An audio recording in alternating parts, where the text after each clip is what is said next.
All right. I think we are live here, Brian, for the R&B show, the second edition. Good to have you, Brian. Happy Memorial Day. Happy Memorial Day.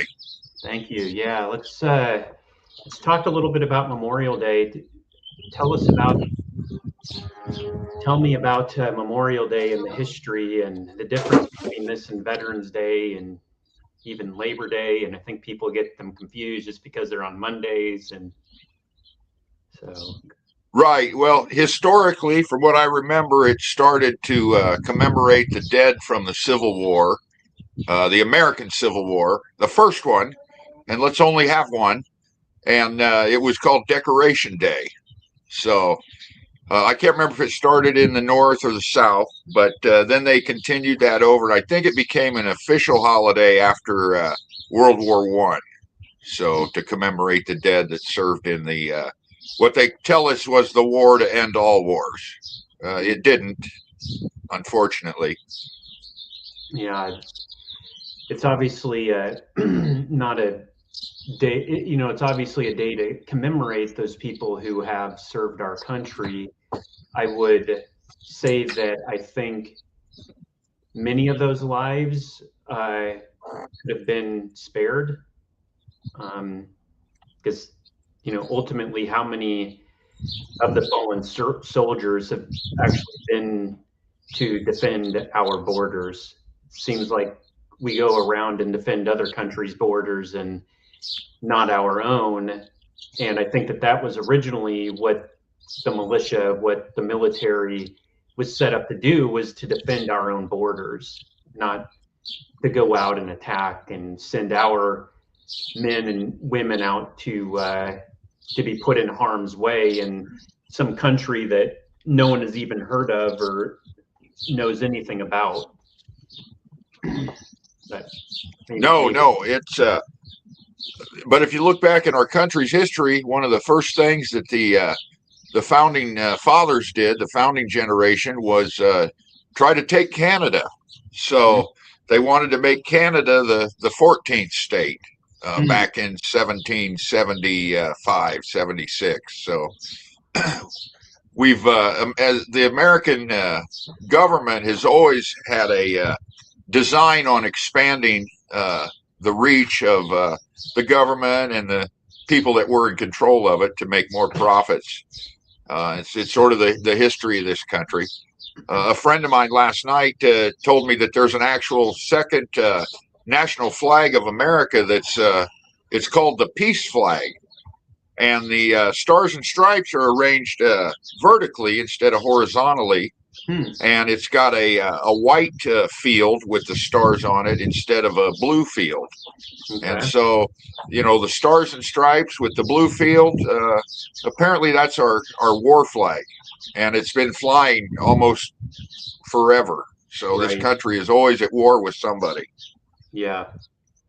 Yeah. And that's obviously big picture stuff. And so any veteran that has served, of course, I honor them. I have family that have served. I've had uncles, cousins, nephews that have served in the military. So definitely nothing but honor there. But the other thing that I think about, Brian, and you and I have had many conversations, and it's, to me, really probably the main focus of your campaign is, how does this affect a Pottawatomie County resident? How does this affect your neighbor? How do these wars ultimately affect Harrison County and any of these places that you're currently running? Like, how does that ultimately affect them if we are going to war in Iran or Israel or Venezuela? What does that have to do with the people in your county? Well, ultimately, us as American citizens, we're paying the ultimate price for all of these military adventures. We're paying the price in blood, and we're paying the price in treasure and in taxes and surveillance of us as Americans, because some of our enemies have slipped in agents through our borders. And so there's what they tell us, there's sleeper cells. There's people here that mean to do us harm. And what I find totally unconscionable is the fact that we have a complete surveillance state here. And so there should be no excuses, no reasons why anybody, foreign actors that are bent on hurting us, should even be in the country. They ought to be able to round these people up and locate them in a long weekend. And that has not happened. They can't even prevent these homegrown domestic troublemakers from doing things. And, you know, I'm fairly certain these people that commit these mass shootings, mass casualty events, they did some kind of Google searching before they went on their attack. And, you know, the Parkland thing in Florida, that kid, the FBI, he was on their radar. He had multiple interactions with law enforcement. And you just scratch your head and say, how did this happen when people knew that there was a problem to begin with? Who's dropping the ball on this stuff? I know I didn't mean to go off on a tangent there. No, that's a good point. That's a good point. And I want to ask you what you think, because do you think a lot of these events are inside jobs? Like I wouldn't say that. I would just say that sometimes the government grows so large, and there's so many different departments and people working that there's so much noise that the information gets lost in the bureaucracy. Well, let me ask you this though. I hear you, uh, but is that an excuse for allowing these things to go on? Oh, well, there's so much. Oh, he doesn't know. Oh, this is happening. However, it seems to me these guys know a lot about what's going on in these foreign wars, foreign affairs. I think that they know way more about us than um, our phones, our Oh conversation yeah, right now, Bryan, is being monitored. Like you said, it's a surveillance state. So you can't tell me that they don't know what's going on or what's happened and what's, I don't buy into that. I don't believe it. I mean, everything is monitored um, in this current state that we're in. So right. I Yeah, don't know. if you ask the people in power that question, they probably call you or me a conspiracy theorist for questioning why things happen. Not to go down the whole September 11th rabbit hole, but there used to be sort of two schools of thoughts on the whether it was intentionally they let it happen or they negligently let the attacks happen, Right. because the government benefits anytime there's an attack, because then they use that to further restrict the freedom of all of us. So And exactly what happened after that, our freedoms were uh, traveling, international travel, getting in and off a plane. And these are the things that, I mean, I get it. And we'll have this other, the camp that, oh, well, we need this. We need to have, they're protecting us. And, I just, I don't know. When I was growing up as a kid, I remember you just freaking walk into the airport and basically walk out onto the plane. And I know someone may say, oh, yeah, it's just, it's not where we're at anymore. And I get it, that we're not there anymore, but it's a totally different time. And I think about, like, I'm not disconnected from, although I'm here in Texas, I'm a realtor here. I'm not disconnected from my upbringing of being and growing up in Iowa. And this might seem, completely absurd to some people, but I don't ever remember growing up locking my doors ever, and I don't know if that's the way it is around other parts of the country and stuff, but I don't ever remember doing that. There was a tremendous amount of freedom. I think there was obviously things that were going on that I wasn't aware of, that I was totally unconscious of things of being controlled. And mind control and things like that through the media and the TV, and just gradual. It wasn't as in your face as what my perception as it is now. But my upbringing, I don't know, Bryan. I don't know if that's still the way things are in Iowa. Obviously, I haven't lived there in quite a few years, but I would highly doubt most people feel really comfortable leaving their houses now without locking the doors. But I mean, I go back often. I, I wouldn't be that concerned with it even today, but Yeah, I didn't grow up with unlocked doors. We locked our doors, but I had friends and family that they didn't lock their doors. And eventually, at some point during the 90s, 2000s, they started locking their doors after either themselves or their neighbors were victims of burglaries. mm-hmm. So at some point in the last 30 years, we went from I wouldn't say a high trust society, but we at least had a medium, a moderate amount of trust to a almost low trust or no trust society now, in terms of like leaving your car doors unlocked, leaving your homes unlocked, that kind of stuff. Leaving your phone unlocked now, that's an issue that, most people lock their phones just in case they lose it. So, and for an example, I lost my phone about a month ago, and I didn't put a lock on it because I didn't plan on losing it. And whoever picked my phone up off the street had access to everything I've ever any phone calls, text messages, photos, videos over the last 4 years. But if we lived in a high trust society, that person would have given me a call in one of my friends, my hundreds of friends in my phone contacts, and said, "We've got Bryan's phone here, and Yeah, we would really like to return it to him because it's his phone." right. But that didn't happen. So somebody picked it up and probably took it to a place where they could exchange it for either money or drugs. So, Yeah, it's unfortunate. One thing, um, where was I? I was going to bring up a couple other things. I actually want to talk about appeal to authority, and yes. I think it's an issue right now with people appealing to authority, and someone might appeal to you because you have the DR in front of your name.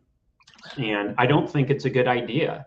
I think there's too many couch potatoes. They sit back, they think they're doing something by making a few posts on Facebook, and they're not doing anything. They won't get up off their butts and go do an interview like this. They won't go get up off their butts. And really what I've heard from you, Bryan, is that you're a proponent of, look, I don't want to be doing this. In fact, I would encourage someone else to run against me, and uh, because that is a good thing. But in the running, and it's like you have conversations with people, and it's not it doesn't turn into this bloodbath of nonsense that's been created with the left and right. And really, what I would say, the left and right is it's the same. It's the how's it go? The same side of the same coin. It's two. Yeah, there's something that's it's the different wings on the same dragon. Yeah, I So, I like the dragon thing though. But yeah, yeah, it's basically the same thing. Everyone feels like, oh, well, uh, my left guy, Biden, Kamala, all of these people, like they're doing what I want. And then the right says Trump, Cruz, I don't know, you name your lunatic of the day. And to me, what they are is antichrist figures, and they appeal to, oh, we are going to do this stuff for you, we are going to take care of you. No, no, they're not going to take care of you. It's an illusion, and it's fool's gold. And when have they ever really done anything for us? To me, it just completely absurd. And what I think it's done, it's made people apathetic and not taking action and not doing something for themselves and stepping up into these positions and roles to run. Are you going to win? I don't know. I doubt the way that I speak and what I believe in, I would ever win. But it doesn't matter. It's like you know, Bryan, right now, if you and I put a team together to go play against one of these teams in the NBA, would we win? Probably No. not. But you know what? It would be a good experience, and if the opportunity was afforded us, let's put a team together and see what we can do. And try to do the best we can. And to me, taking that same mentality into all of our affairs, and because what ends up happening, what I see, and I'll shut up here, No, is no, keep going. people people bitch and they complain about the state of things, but they don't ever do anything. And I think this has to stop. Go run for a position. Go put yourself in front of these people. And is it going to be easy? Are you going to know everything there is to know about politics? Are they going to point something out or pull something up that you may not know about? Maybe. But guess what? The way that I am, I'll go learn, go learn, understand what they talk about, and have the humility and be humble enough to say, look, I don't know. I'll look into it. Well, what I like to do is that those people that know information that I don't, I like to invite them to be part of the decision making, to bring their knowledge, to empower them. It doesn't disempower me or anybody else to give people a seat at the table. All it means is you just got to put out another chair and build a bigger table, have more Right. people. But we have this sort of cognitive dissonance in this country when it comes to individualism and authority. We're all taught and raised to think for ourselves and be independent thinking Americans. Yet the entire structure of our formal education is based on hierarchies and discipline and following the dictates of authority figures. So to have those two different trains of thought sort of conflicting in your mind, it causes people problems. You and I were both raised on the deal that if you want to run for president someday, any American kid can be president. And what I found is you can run for Congress, for the U.S. House, and not even be involved in a debate in your home state for that position on public television. So what happened to the promise of we could all be president to, can I just be in the debate as a candidate for Congress? We can't even get there. So Really, why is that? Why will they? I mean, why do you think that they? So I guess that's in your own case, like you were left out of a debate. in public television here in Iowa. So they exclude all the independent and third party candidates from their debates. And how they do that is they've created some arbitrary and discriminatory criteria. So you need $5 million to win a congressional race in Iowa, but you've got to collect 50 grand to meet one of the criteria for public television. So that's just a way to screen out candidates and keep people from the debates. Another criteria, it used to be you needed 5% in a public opinion poll to be included in the debate in public TV. But you can't pay for the poll, and your party can't pay for the poll. And if you're not listed in the poll, how do you get 5% of zero? That's sort of impossible. And they raised it 2 years ago to 10%. So now an independent candidate, if they wanted to be in a debate, they need to get 10% in a public opinion poll that doesn't list them as a candidate. So how do you get 10% of zero? It's almost farcical to think that, but they claim they have the authority to do this because they don't want to allow someone like you or someone like me that isn't a member of the nominee of one of the major parties in the debate, because we just might ask some questions that they can't answer. Right. You can't ask a question and then say I don't know. You know what I'm saying? Like that's just not going to happen. They don't want. It's scripted. That's what I would say, because what you said, excluding third parties, $5 million for something, $50,000 for you got to go collect. Then you've got to have up. It was at 5% and then 10% now of a poll that who organizes and runs that poll. So what I hear is you've got to pay to play, and Yeah, that's you the got to pay to play.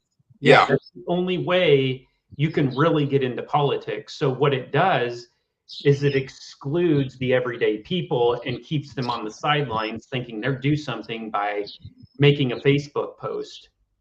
And I'm right. not saying that there's nothing it might affect or do something good, but I think that there's other things, and I just think there's things that we need to be doing, even running for these positions and getting just starting that process. Is even if we can't overcome this initial pay to play part, like bring it to the light of people. Like, hey, this is what happens. This is the truth of the matter. This is what you have to do. And I didn't know that. I didn't know what you just shared with me. And how would I know if I, didn't have conversations with, my congressman and uh, or whoever, mayor, governor, all of these different respected, uh, personnel in these positions. So yeah, I Yeah, think they basically they price you and me out of the marketplace of ideas. They make it so costly that we can't afford to play the game. hmm, And some of us, like me, the times I've run before, I had no chance of winning, but I at least wanted to compete in the marketplace of ideas and get these ideas out there of better representation, smaller constituencies, more involvement of the citizens in the decision making. Because yeah, that's how this country started. Is the people got together. If you look at the history of the New England townships, where the township would meet to vote and decide on things, on the direction that the town was going, and we've really lost that. We've almost outsourced the decision making to a class of I wouldn't call them wise decision makers. They're just politically connected people, connected to the moneyed interests. And then if anyone like you or me, sort of becomes a popular populist type rabble rouser, that causes problems. Now Donald Trump, he rode that populist wave to become president, but he didn't start out at the bottom like we have. no, He was born on. I don't know if he was born on third base, but he was born probably owning the baseball team. oh, no doubt, no doubt. I mean, I know that the one of the guys that bailed him out during his bankruptcy, we can maybe look this up, but he was then like put into the position of Secretary of Commerce, but he was some like Rothschild. He was the chief financier of the Rothschilds or Rockefellers.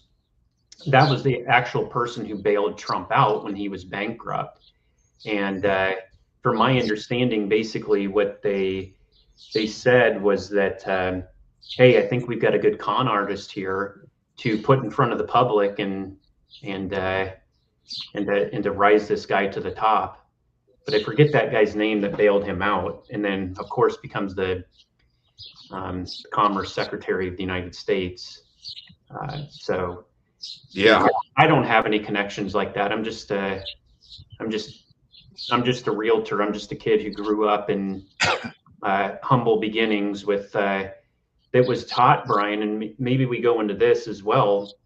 I was always taught to work hard, and that's how success comes about. And this is, I brought it up last time, but it's something clearly out of the Bible. It's called diligence, and something that God has called us to do, to be diligent.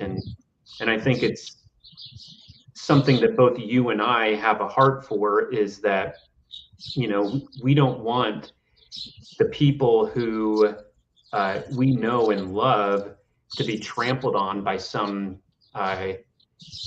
just police state of corrupt, politicians who just run ramshot all over us while they, continually make billions and trillions of dollars. It's not what I'm making, Right. and I'm not interested in doing that. And I would propose that I think all money should get out of politics. Totally. It should be a volunteer position. Uh, People should run out of the generosity of their heart, and you do this for free and for fun, period. If you're not going to do Right. it for free and for fun, go someplace else. I'm sure you can go create your little uh, communist manifesto. I don't know what I'm making up some word, whatever, just oligarchy craziness that uh, somewhere else, but I mean, it's unfortunately what I see, it's the state we're in. And it's unfortunate, but uh, I'll give you two examples. I heard this recently of people in the Bible, and there's many people, but here's a story that I heard recently that I really like, and I think uh, David resonates with a lot of people. But there was this is in First Samuel like 30. They were over, something happened where many of his people were killed, and they wanted to stone David to death. And uh, you know, David stood fast and tall in his belief in God, and he only had 600 soldiers left to go fight. He's like, okay, I'm going to get my 600 soldiers, and we're going to go fight. On his way, he loses 200 of his soldiers. They're like, look, we're too tired. We can't do this. And he lost. So he goes in there with 400 soldiers. So my point that I'm trying to make is that no matter the difficulty, no matter the challenge, we have to continue to rise up. God will take care of us. God is always there for us. God will protect us. In God we trust. We don't trust in the finite man who continually has failed people. Well, maybe not themselves who are at the top, but have continued to do that. And I think what we need to do is continually take that mentality into our affairs. And how many times, Bryan, have you run for office? This is the 11th time. 11th time. Have you won any of those? I did win a primary election in 2018 as a libertarian, but Oh, it was a Saddam Hussein primary, as I tell people. I didn't have any opponent, so I got 99% of the vote. It was about 500 votes, but there were like 20 some people that wrote somebody in, and I wish they'd have run for office too. yeah. Instead of just writing somebody, they could have gotten their name on the ballot, but they would have had to have gone to about a dozen different counties and talked to complete strangers, and have gotten a couple hundred signatures across a dozen counties. They didn't. They didn't do that. So Yeah. Yeah, well, look, my point, like, I honor you in doing that and running 11 times, and most people would probably give up, and you haven't done that. You've continued to fight the good fight, continued to stand up for what you believe in and for the people in your community, and I definitely honor that in you, and continuing to do that, and not just sit there and go, oh, someone else is going to take care of it. Someone else is going to do it. No, someone else ain't going to do it, like no, we. there's that phrase: "No one else is coming to save us. We have to save ourselves." Yeah. There's no cavalry on the horizon that's coming over to fix the problems this country has. But I was raised that it's important what you know, that's more important than who you know. But Mm. in politics, so much of it is who you know, and who you know that can finance your political activity. And I've avoided that entire thing because I self finance, and I say that jokingly. I'm running for this state house seat, and I'll end up spending less than $1,000 over the last 9 months to run for this office. But Mhm. my two primary opponents combined have probably spent 40 or $50,000 for this election. So, who's going to be a better steward of taxpayer money? Somebody that is very frugal and efficient, or somebody that I had I had one of my opponents text message me last week and mail to me last week, and they mailed to me this week asking for my vote. So how disconnected are they from their campaign that they're asking their opponent for their support and their vote? It's almost comical. Yeah, nah, it's completely. People are just totally disconnected in these positions. It's all about. It seems to me it's greed, selfishness. Power seeking. Yes, yeah, definitely, and just corruption.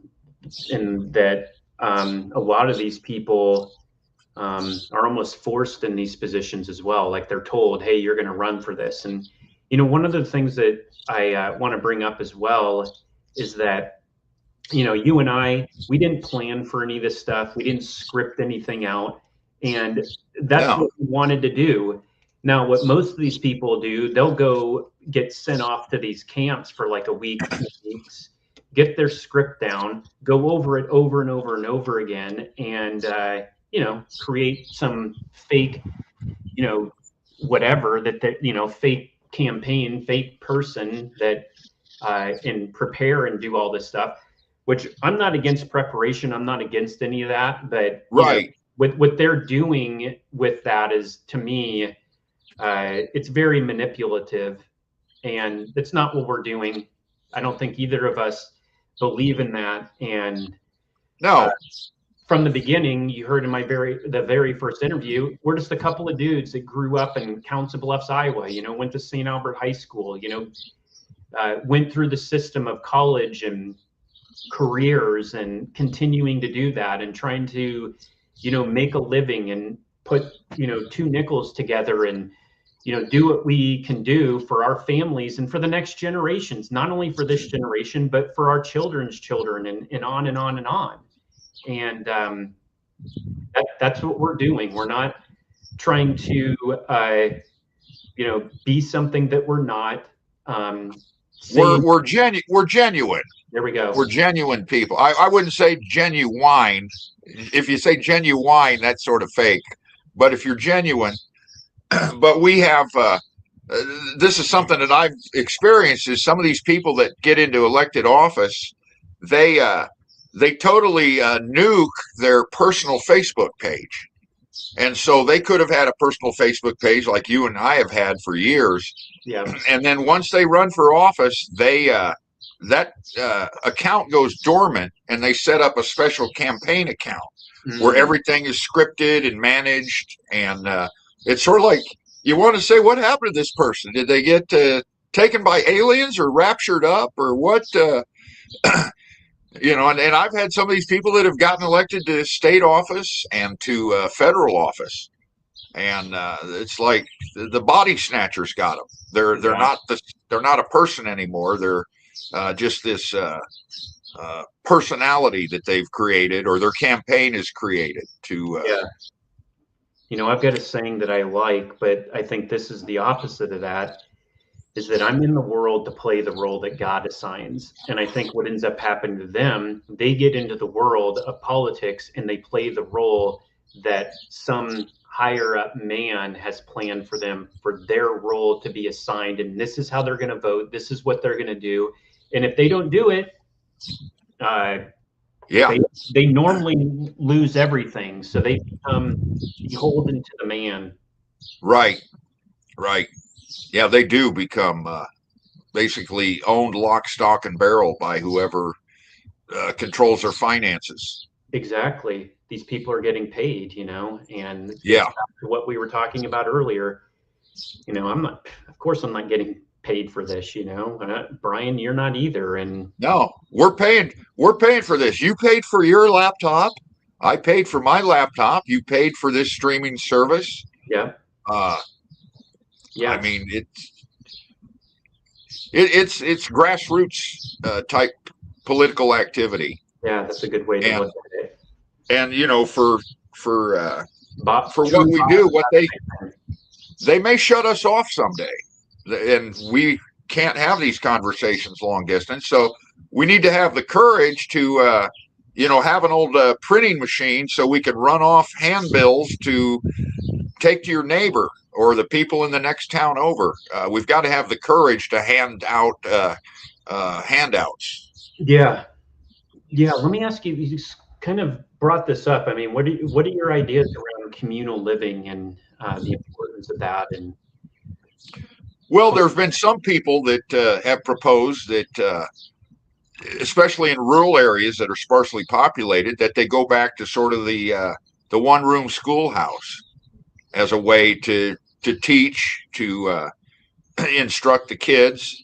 You know, where you have multiple ages, multiple grades in the same room, and back then, I think the kids could read better than a lot of them do now, and now they have tablets and internet access, and it seems that not only are the test scores going down, but the the communication skills, the problem solving skills. Uh, some of these younger kids just don't have that skill set, and it's mm-hmm. a detriment to all of us when there's people that have fallen behind.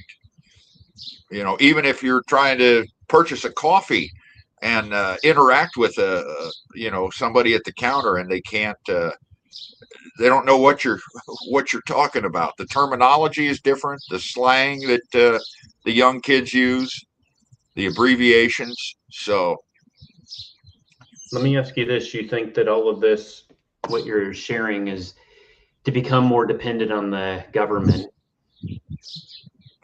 oh, it's intentional. Yeah, it's intentional.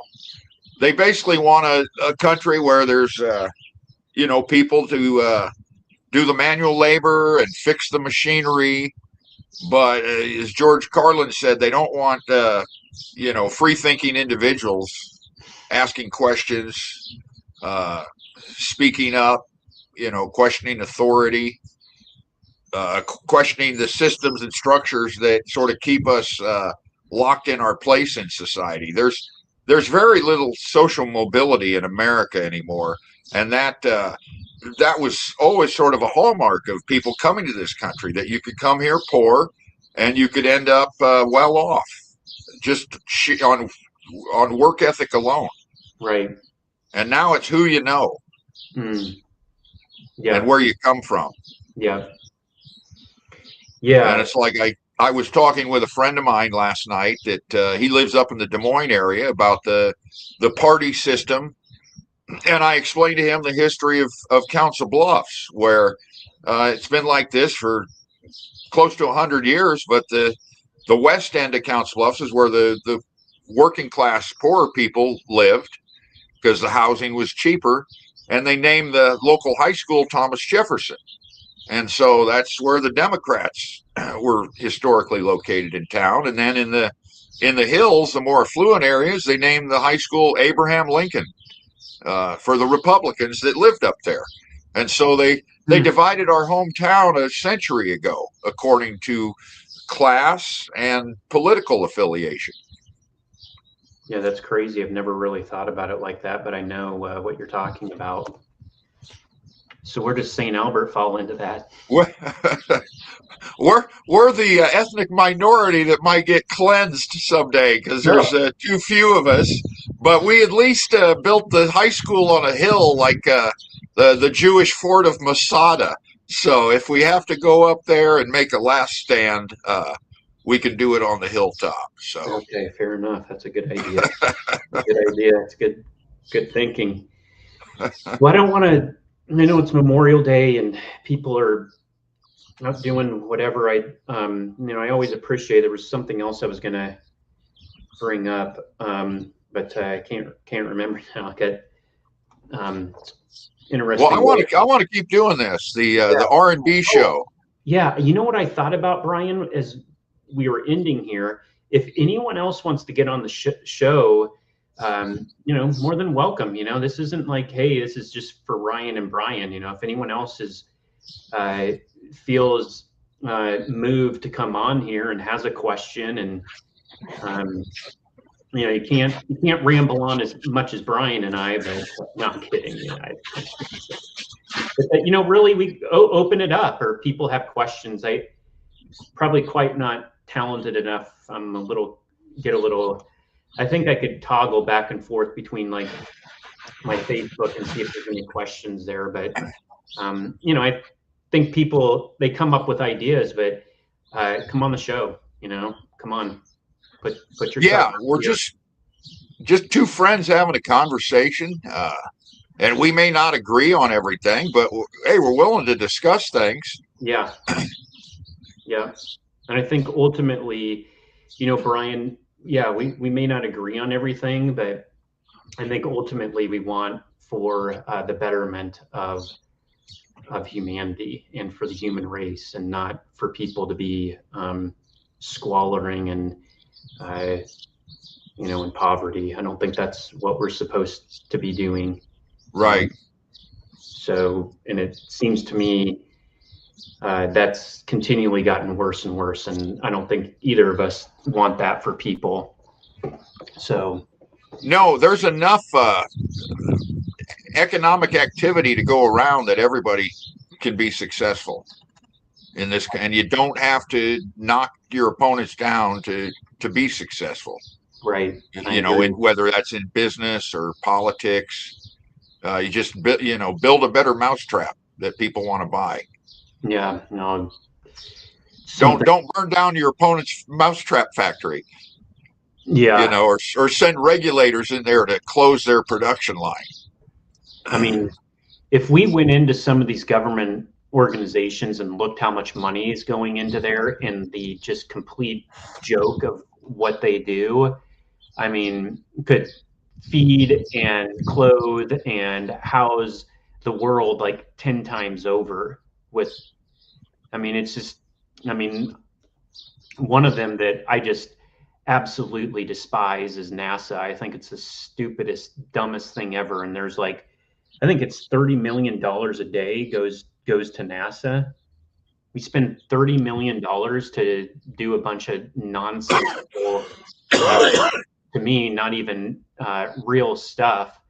Uh, it's just completely absurd. But we could go through about every one of these systems that have been set up and go, really, we're spending that much money to do that? That person flew all the way over there and they got that much money. I mean, it Oh just, yeah, or the medical studies that are so outlandish and silly, or the psychological research that's done that you find out, they're I can't think of anything off the top, but you know what I'm talking about. yeah, and the surveillance state. How much money is going in to surveil our own people, to surveil us? Is that Right, and I'm happy to clearly tell them how I feel about them. They don't need to spy on us. Just yeah, give me right? a call, send me an email, and I'll give you Exactly. a You're piece of already my mind. you're already tracking us everything that we're doing anyway. So Yeah, I have nothing. I have nothing to hide. Here we are. right, right. Yeah, we've both been in politics, and we're out there, we're open, we're transparent, and we're not doing anything illegal until they criminalize this, like in Great Britain. I don't know what's so great about it when you get arrested over a Facebook post. Yeah, it's called. We have something that people have forgotten about. It's called the First Amendment. It's called freedom of speech. Yeah, It's the First Amendment for a reason. And right. really, if that's being trampled on, there's not even a conversation about anything else. There shouldn't even be a conversation about any other amendments, Bill of Rights, any of that stuff. If we're not able to speak freely and speak what's on our mind, whether you think it's right or wrong. But why Or are if you're not free to pray and worship in your own way, Yeah, exactly. and you're not free to publish your opinions like we're doing here, as you and I are the press. We're the new press. Yep. Yeah, I agree. Well, maybe we can pick up more on next time. talking about freedom of speech, the First Amendment. But let's keep doing this, Bryan, and we put a call out to everyone. If anyone else wants to hop on here, more than welcome. We'll try to figure it out. Definitely. I mean, I'm pretty much a boob technically, but at least technically good enough to get on here. So, right, yeah. Two guys with high school diplomas figured this out. So yeah. That's right. Well, I want to wish you a happy Memorial Day, you and your family. I Thanks, hope Bryan. you get to enjoy it, and Yep. I appreciate everything you do, because this Yeah. isn't easy. Getting on here and putting a camera in your own face. Yeah. A couple of shout outs. Friends that posts of people in your area. Ryan Hemmingson's daughter won the state championship in the hurdles. I think she was in the 2A, so congratulations to him. Lily Ditton did really well. I think she won the 1800 and the 1500 at the state track meet in the 1A. We had some fake news. I was like, it was like said that some kid from St. Albert, some boy won the 1600 with like a record breaking time. Some fake news thing. I don't know what that's all about.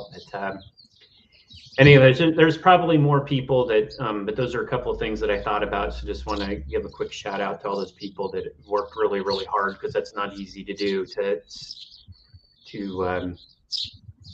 compete and win a state championship. It's tough. It's not easy. Yep. So yeah. Anything else, Bryan? No, just those kids that are in track. It's not like you and I on a basketball team where there's 10 or 15 of us on the squad that contribute to. You're out there all alone on the track. Yeah. It's there's nowhere to hide. So. Yep. All right. All right. Bryan, thanks for coming on. We'll do this again soon, and have a good day. Happy Memorial Day to everyone.